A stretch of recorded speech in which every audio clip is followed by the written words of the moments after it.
Assalamualaikum warahmatullahi wabarakatuh.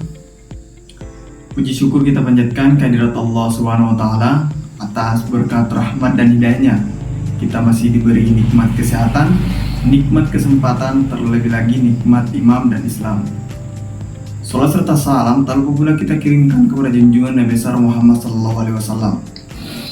Perkenalkan, nama saya Mabrur, mahasiswa STAIN Majene, program studi Hukum Keluarga Islam dengan nomor NIM 201561220008. Jadi tujuan pembuatan video pada kali ini untuk memenuhi tugas dari mata kuliah Hukum Perlindungan Perempuan dan Anak yang diampu oleh dosen Ibu Nur Akifah Janur SHMH. Oke, jadi di sini saya akan membahas mengenai perlindungan dalam sistem peradilan pidana anak. Menurut pasal 1 butir 1 Undang-Undang Nomor 23 Tahun 2002 tentang Perlindungan Anak, anak didefinisikan sebagai seseorang yang belum mencapai usia 18 tahun, termasuk yang masih dalam kandungan.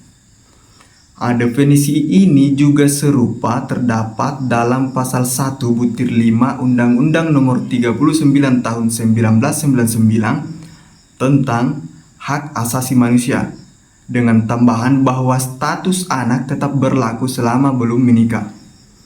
Berdasarkan pengertian tersebut, setiap individu di bawah usia 18 tahun atau yang masih dalam kandungan itu dikategorikan sebagai anak. Oleh karena itu, tindakan aborsi ilegal tanpa alasan yang sah itu dapat dianggap sebagai tindak pidana. Selanjutnya, anak yang berhadapan dengan hukum. Perlindungan terhadap anak dalam sistem peradilan pidana diatur dalam Undang-Undang Nomor 11 Tahun 2012 tentang Sistem Peradilan Pidana Anak. Dalam undang-undang ini, anak yang berhadapan dengan hukum terbagi menjadi 3 kategori, yaitu yang pertama, anak yang berkonflik dengan hukum atau sebagai pelaku tindak pidana. Yang kedua, anak sebagai korban tindak pidana, dan yang terakhir itu anak sebagai saksi dalam suatu perkara. Dalam menangani anak yang berkonflik dengan hukum, sistem peradilan pidana anak mengutamakan keadilan restoratif yang diwujudkan melalui mekanisme diverse. Jadi diversi adalah pengalihan penyelesaian di luar pengadilan. Namun, diversi itu hanya dapat diterapkan apabila tindak pidana yang dilakukan memiliki ancaman hukuman di bawah 7 tahun. Jika hukuman yang diancam lebih dari 7 tahun atau anak merupakan residivis atau pelaku berulang, maka proses hukum tetap dilanjutkan ke peradilan anak. Selanjutnya, pengecualian bagi anak di bawah 12 tahun.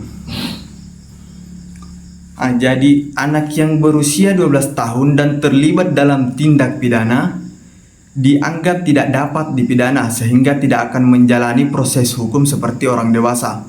Jadi sebagai gantinya itu anak akan dikembalikan kepada orang tua atau walinya serta diwajibkan mengikuti program pembinaan kemasyarakatan. Selanjutnya, persidangan anak. Jadi proses persidangan anak berbeda dengan persidangan di pengadilan umum.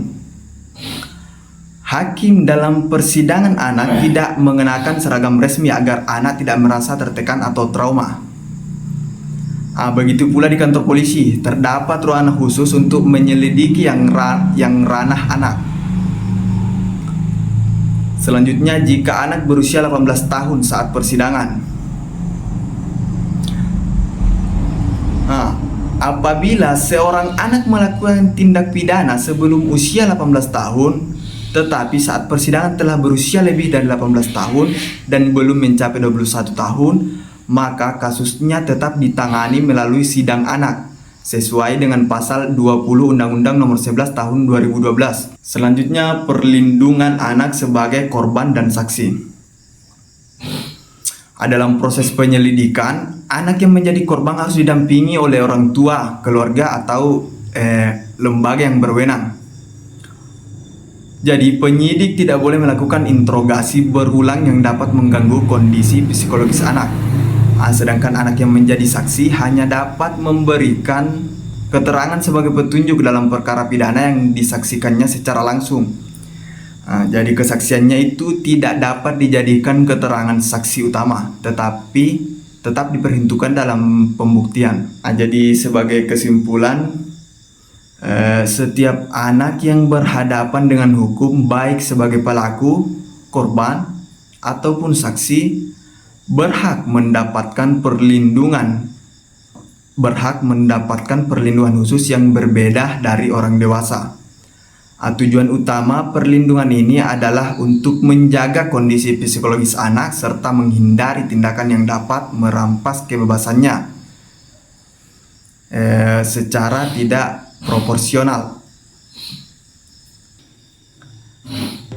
Ya oke, jadi mungkin ini yang bisa saya sampaikan mengenai perlindungan dalam sistem peradilan pidana anak, dan semoga bermanfaat untuk kita semua.